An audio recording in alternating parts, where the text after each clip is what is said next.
Finally CM Siddaramaiah ಅವರಿಗೆ biggest relief ಸಿಕ್ಕಿದೆ. Judgment day ಅಂತಾನೆ ಇದನ್ನ ಕರೆಯಲಾಗ್ತಾ ಇತ್ತು. ಫೈನಲಿ ಹೈಕೋರ್ಟ್ ನಲ್ಲಿ ಲೀಗಲ್ ಬ್ಯಾಟಲ್ ನಲ್ಲಿ ಒಂದು ಹಂತದ ಜಯ ಸಿಎಂ ಸಿದ್ದರಾಮಯ್ಯ ಅವರ ಪಾಲಿಗೆ ದಕ್ಕಿದೆ.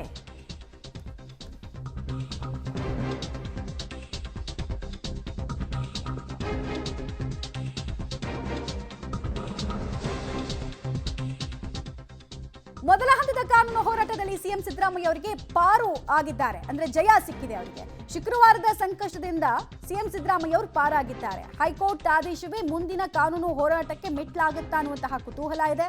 ಸಿಬಿಐಗೆ ಆರಂಭದಿಂದ ಕೂಡ ಸಿಎಂ ಸಿದ್ದರಾಮಯ್ಯ ಅವರು ವಿರೋಧಿಸಿಕೊಂಡು ಬಂದಿದ್ರು. ಕೇಂದ್ರ ಸರ್ಕಾರದ ಕೈಗೊಂಬೆ ಅಂತ ಆರೋಪಿಸಿದ್ರು ಕಾಂಗ್ರೆಸ್ ನಾಯಕರು ಕೂಡ. ಲೋಕಾಯುಕ್ತ ತನಿಖೆಯಲ್ಲಿ ವಿಚಾರಣೆಯನ್ನ ಸಿಎಂ ಸಿದ್ದರಾಮಯ್ಯ ಈಗಾಗಲೇ ಎದುರಿಸಿದ್ರು. ಸೊ ಮೂಡಾ ಕೇಸ್ನಲ್ಲಿ ಮುಂದಿನ ಹಂತಗಳ ಹೋರಾಟದಲ್ಲಿ ಕೂಡ ಬಚಾವಾಗ್ತಾರ ಸಿದ್ದರಾಮಯ್ಯ ಅವರು ಅನ್ನೋದು ಪ್ರಶ್ನೆ ಆಗ್ತಾ ಇದೆ.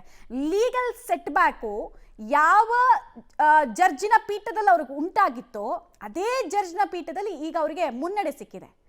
ಒಂದು ಕಾನೂನಾತ್ಮಕ ಮುನ್ನಡೆ, ಮತ್ತೊಂದು ಪೊಲಿಟಿಕಲಿ ಕೂಡ ಇದು ಹೊಸ ಹುಮ್ಮಸ್ಸು ಮತ್ತು ಉತ್ಸಾಹವನ್ನ ಹೆಚ್ಚಳ ಮಾಡುವಂತಹ ದಿನ. ಇದನ್ನ ಯಾವ ರೀತಿಯಾಗಿ ಮುಂದೆ ಕಂಟಿನ್ಯೂ ಮಾಡ್ಕೊಂಡು ಹೋಗ್ತಾರೆ ಅನ್ನೋದು ಪ್ರಶ್ನಾರ್ಥಕ ಚಿಹ್ನೆ ಆಗಿದೆ. ಹಲವು ಪ್ರಶ್ನೆಗಳಿತ್ತು. ಇವತ್ತೇನಾದ್ರು ವ್ಯತಿರಿಕ್ತ ತೀರ್ಪುಗಳು ಬಂದ್ಬಿಟ್ರೆ ಹಿಂಗಾಗತ್ತೆ ಹಂಗಾಗತ್ತೆ ಅಂತ, ಬಟ್ ಅದ್ಯಾವುದಕ್ಕೂ ಆಸ್ಪದ ಸಿಕ್ಕಿಲ್ಲ. ಮೂಡಾ ಕೇಸ್ನಲ್ಲಿ ಹೈಕೋರ್ಟ್ನಿಂದ ಸಿಎಂಗೆ ಬಿಗ್ ರಿಲೀಫ್ ಸಿಗ್ತಾ ಇದ್ದ ಹಾಗೆ ಒಂದು ಸಂಕಷ್ಟದಲ್ಲಿ ಸಿಎಂ ಏನೋ ಪಾರಾಗಿದ್ದಾರೆ, ಬಟ್ ಸೋಮವಾರದ ಸಂಕಷ್ಟದಿಂದನೂ ಪಾರಾಗ್ತಾರ. ಆ ಅಗ್ನಿ ಪರೀಕ್ಷೆಯನ್ನ ಯಾವ ರೀತಿ ಎದುರಿಸ್ತಾರೆ? ಸೋಮವಾರ ಸಿಎಂ ಪತ್ನಿಗೆ ಈ ಇಡಿಯ ಸಮನ್ಸ್ ವಿಚಾರಕ್ಕೆ ಸಂಬಂಧಪಟ್ಟಂತೆ ಆದೇಶ ಬರುತ್ತೆ. ಸಿಎಂ ಪತ್ನಿ ಆಪ್ತ ಭೈರತಿ ಸುರೇಶ್ಗೆ ಇಡಿ ಸಮನ್ಸ್ ಬಗ್ಗೆ ಆದೇಶ ಬರೋದು. ಇಡಿ ಸಮನ್ಸ್ ವಜಾ ಮಾಡಿದ್ರೆ ಸಿಎಂ ಸಿದ್ದರಾಮಯ್ಯ ಅವರು ಮತ್ತಷ್ಟು ಸೇಫ್ ಝೋನಿಗೆ ತಳ್ಳಲ್ಪಡ್ತಾರೆ. ಪತ್ನಿ ಬಳಿಕ ಸಿಎಂ ಸಿದ್ದರಾಮಯ್ಯ ಅವ್ರಿಗೂ ಕೂಡ ನೋಟಿಸ್ ಕೊಡೋದಕ್ಕೆ ತಯಾರಿಯನ್ನ ಇಡಿ ಮಾಡಿಕೊಂಡಿದೆ ಅನ್ನೋ ವಿಚಾರ ಬಹಳ ದಿನಗಳಿಂದ ಚರ್ಚೆಯಲ್ಲಿತ್ತು. ಹೀಗಾಗಿ ಸೋಮವಾರ ಕೂಡ ಸಿಎಂ ಸಿದ್ದರಾಮಯ್ಯ ಅವರ ಪಾಲಿಗೆ ಅತ್ಯಂತ ನಿರ್ಣಾಯಕ ದಿನ ಆಗ್ತಾ ಇದೆ. ಸೋಮವಾರದ ಸಸ್ಪೆನ್ಸ್ಗೂ ಕೂಡ ನಮಗೆ ಉತ್ತರ ಬೇಕಾಗಿದೆ. ಅದಾದ ನಂತರ ಈ ಆಂತರಿಕ ಸಂಘರ್ಷ ಮತ್ತೆ ಬಣ ಬಡಿದಾಟ ಎಲ್ಲವೂ ಕೂಡ ಒಂದು ಹಂತಕ್ಕೆ ಸ್ಯಾಚುರೇಷನ್ ಪಾಯಿಂಟ್ಗೆ ಬಂದು ತಲುಪಬಹುದು. ಹೀಗಾಗಿ ಒಂದು ಕ್ಯೂರಿಯಾಸಿಟಿ ಇದೆ. ಮೂಡಾ ಕೇಸ್ನಲ್ಲಿ ಒಂದು ಪರಿಪೂರ್ಣ ಗೆಲುವಿಗಾಗಿ ಸಿಎಂ ಸಿದ್ದರಾಮಯ್ಯ ಅವರು ವೇಟ್ ಮಾಡ್ತಾ ಇದ್ರು. ಈ ಹಿಂದೆ ನಟೇಶ್ ಅನ್ನುವಂತಹ ಅಧಿಕಾರಿಯದ್ದು ಸ್ಟೇಟ್ಮೆಂಟ್ ಎಲ್ಲ ಕ್ವಾಶ್ ಆದಾಗ ಅದು ಪರಿಪೂರ್ಣ ಗೆಲುವಂತ ಕನ್ಸಿಡರ್ ಆಗಿರಲಿಲ್ಲ. ಬಟ್ ಇವತ್ತು ಬಂತಲ್ಲ ತೀರ್ಪು, ಸೊ ಇದು ಒಂದು ಹಂತಕ್ಕೆ ಪರಿಪೂರ್ಣ ಗೆಲುವು. ಮೂಡಾ ಕೇಸ್ ಸಿಬಿಐ ತನಿಖೆಗೆ ಒಪ್ಪಿಸೋದಕ್ಕೆ ಹೈಕೋರ್ಟ್ ನಿರಾಕರಿಸಿದೆ. ಧಾರವಾಡ ಹೈಕೋರ್ಟ್ ಪೀಠದಿಂದ ಮಹತ್ವದ ಆದೇಶ ಈ ಕುರಿತಾಗಿ ಹೊರಬಿದ್ದಿದೆ. ದೂರುದಾರ ಸ್ನೇಹಮಯಿ ಕೃಷ್ಣ ಅವರ ಕಾನೂನಾತ್ಮಕ ಹೋರಾಟಕ್ಕೆ ಈ ಮೂಲಕ ತೀವ್ರ ಹಿನ್ನಡೆ ಉಂಟಾಗಿದೆ. ಅವ್ರು ಹೇಳಿದ್ದಾರೆ ತಾತ್ಕಾಲಿಕ ಹಿನ್ನಡೆ ಇದು, ಬಟ್ ನಾನು ಕಾನೂನು ಹೋರಾಟವನ್ನು ಮುಂದುವರಿಸ್ತೀನಿ ಅಂತ ಹೇಳಿ. ಬಟ್ ಏನೇ ಇರಲಿ, ಮುಖ್ಯಮಂತ್ರಿ ಸಿದ್ದರಾಮಯ್ಯ ಅವರ ಪಾಲಿಗಂತೂ ಇವತ್ತು ಶುಭ ಶುಕ್ರವಾರ.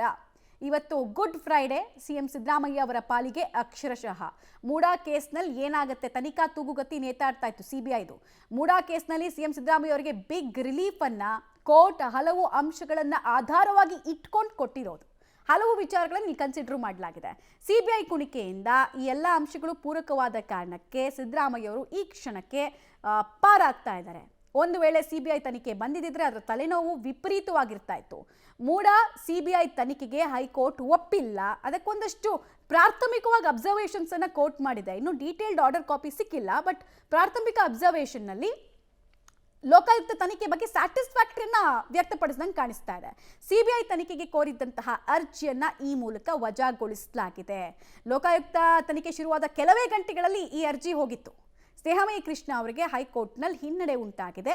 ಇವರ ವಾದದಲ್ಲಿ ಹುರುಳಿಲ್ಲ ಅನ್ನೋದು ಮೇಲ್ನೋಟಕ್ಕೆ ಕೋರ್ಟ್ಗೆ ಅನಿಸಿದೆ. ಸೊ ಮುಖ್ಯಮಂತ್ರಿ ಸಿದ್ದರಾಮಯ್ಯ ಅವರು ಫುಲ್ ಸೇಫ್ ಆಗಿದ್ದಾರೆ. ಇವಾಗ 3 ಇಶ್ಯೂಸ್ ಅನ್ನ ಫ್ರೇಮ್ ಮಾಡಿದ್ರು.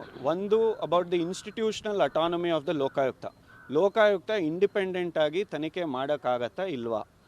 ಎರಡನೇ ಆಸ್ಪೆಕ್ಟು, ಹೈಕೋರ್ಟು ಯಾವ ಸಂದರ್ಭದಲ್ಲಿ CBIಗೆ ತನಿಖೆಗೆ ಕೊಡ್ಬೋದು ಅಥವಾ ಬೇರೆ ಇನ್ವೆಸ್ಟಿಗೇಷನ್ಸ್ ಏಜೆನ್ಸಿಗೆ ಕೊಡ್ಬೋದು ಅಥವಾ ಕೊಡಬಾರ್ದು, ಎರಡನೇ ಅಂಶ. ಮೂರನೇ ಇಶ್ಯೂ ಬಂದು ಈ ಸ್ಪೆಸಿಫಿಕ್ ಪ್ರಕರಣದಲ್ಲಿ ದಾಖಲೆಗಳು ಮತ್ತು ರೆಕಾರ್ಡ್ಗಳನ್ನ ಪರಿಗಣಿಸಿ ಇದನ್ನು ಟ್ರಾನ್ಸ್ಫರ್ ಮಾಡೋಂಥ ಅವಶ್ಯಕತೆ ಇದೆಯಾ ಇಲ್ವಾ. 3 ಇಶ್ಯೂಸ್ಗಳನ್ನ ಮಾನ್ಯ ಮುಖ್ಯಮಂತ್ರಿಗಳು ಮತ್ತು ಲೋಕಾಯುಕ್ತವರ ಪರವಾಗಿ ಹೈಕೋರ್ಟ್ ಉಚ್ಚ ನ್ಯಾಯಾಲಯ ಇವತ್ತು ಆದೇಶವನ್ನು ಕೊಟ್ಟಿದ್ದಾರೆ. ಒಂದು, ಲೋಕಾಯುಕ್ತ ಇಂಡಿಪೆಂಡೆಂಟ್ ಇದೆ, they are insulated from any external influence. ಯಾವುದೇ ಥರದ ಹಸ್ತಕ್ಷೇಪ ಇಲ್ಲ. ಕರ್ನಾಟಕ ಸರ್ಕಾರ ಆಗಿರ್ಬೋದು, ಬೇರೆಯವರಾಗಿರ್ಬೋದು, ಅಥವಾ ಹೈ ಲೆವೆಲ್ ಪಬ್ಲಿಕ್ ಫಂಕ್ಷನರೀಸ್ ಆಗಿರ್ಬೋದು, ಅವರು ಲೋಕಾಯುಕ್ತ ಅಲ್ಲಿ ಇಂಟರ್ಫಿಯರ್ ಮಾಡೋಕ್ಕಾಗಲ್ಲ. This instils public confidence. ನಮ್ಮ ಸುಪ್ರೀಂ ಕೋರ್ಟ್ ಆಗಿರ್ಬೋದು ಅಥವಾ ನಮ್ಮ ಕೋರ್ಟಿನ ಡಿವಿಷನ್ ಬೆಂಚ್ ಆಗಿರ್ಬೋದು ಇದ್ರ ಬಗ್ಗೆ ಸುದೀರ್ಘವಾಗಿ ಚರ್ಚೆಯನ್ನು ಕೂಡ ಮಾಡಿದ್ದಾರೆ. ಒಂದು ಮೂರನೇ ಅಂಶ ಸರ್, ನಮ್ಮ ಅರ್ಜಿ ವಜಾ ಆಗಿದೆ ಅಂತ ತಿಳಿದು ಬಂದಿದೆ.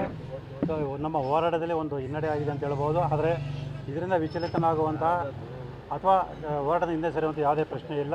ಸೊ ನಮ್ಮ ಹೋರಾಟವನ್ನು ನಾವು ಮುಂದುವರ್ತೀವಿ. ಅಂದರೆ ಮೊನ್ನೆ ಸರ್ವೋಚ್ಚ ನ್ಯಾಯಾಲಯದಲ್ಲಿ ಒಂದು ಮೇಲ್ಮನೆ ಸಲ್ಲಿಸಿ ಈ ಪ್ರಕರಣ CBIಗೆ ಕೊಡಿಸುವಂಥ ಪ್ರಯತ್ನವನ್ನು ನಾವು ಮುಂದುವರ್ಸ್ಕೊಂಡು ಹೋಗ್ತೀವಿ.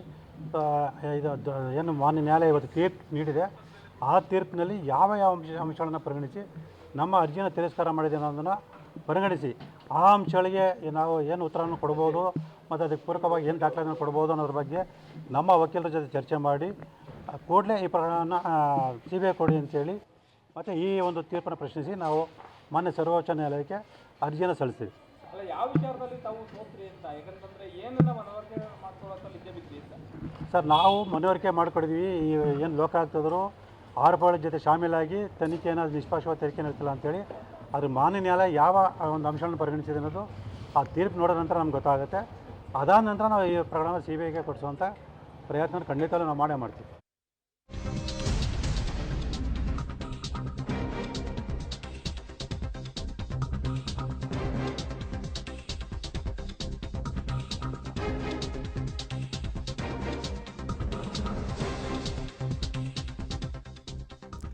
ಸಿಎಂ ಸಿದ್ದರಾಮಯ್ಯ ಅವರಿಗೆ ಈ ತೀರ್ಪು ಸಹಜವಾಗಿ ಒಂದು ಟಾನಿಕ್ ರೀತಿ ಕೆಲಸ ಮಾಡ್ತಾ ಇದೆ. ಹೀಗಾಗಿ ಆಕ್ಟಿವ್ ಆಗಿದ್ದಾರೆ ಮಾನ್ಯ ಮುಖ್ಯಮಂತ್ರಿಗಳು ಅನ್ನೋದ್ರ ಡೀಟೇಲ್ಸ್ ಸಿಗ್ತಾ ಇದೆ. ಡಬಲ್ ಟೆನ್ಷನ್ ಅಲ್ಲಿದ್ರು, ಅರ್ಧ ಟೆನ್ಷನ್ ಅಂತೂ ಈಗ ರಿಲೀಫ್ ಆಗಿದೆ, ಇನ್ನರ್ಧ ಕಂಟಿನ್ಯೂ ಆಗುತ್ತೆ ಸೋಮವಾರ ತನಕ. 2 ನಿಯೋಗಗಳ ಸಭೆಯನ್ನ ಕರೆದಿದ್ದಾರೆ. ಸೊ ಈ ಬಜೆಟ್ನ ಪೂರ್ವ ತಯಾರಿಯ ಸಭೆಯಲ್ಲಿ ಪಾಲ್ಗೊಂಡಿದ್ದಾರೆ. ಬಜೆಟ್ ಬಗ್ಗೆ ಬಹಳಷ್ಟು ನಿರೀಕ್ಷೆ ಅಂತೂ ರಾಜ್ಯದ ಜನರಿಗಿದೆ. ಹೀಗಾಗಿ ಜನರ ಆಶೋತ್ತರಗಳನ್ನ ಈಡೇರಿಸುವಂತೆ ಯಾವ್ದಾವ್ದು ಪಾಸಿಬಿಲಿಟಿ ಸಾಧ್ಯ ಇದೆ ಅನ್ನೋದನ್ನೆಲ್ಲ ಕುರಿತಂತೆ ಚರ್ಚೆ ಮಾಡಬೇಕು ಅಂದ್ರೆ ನಿಯೋಗದ ಮೀಟಿಂಗ್ ತುಂಬಾ ಇಂಪಾರ್ಟೆಂಟ್ ಆಗುತ್ತೆ.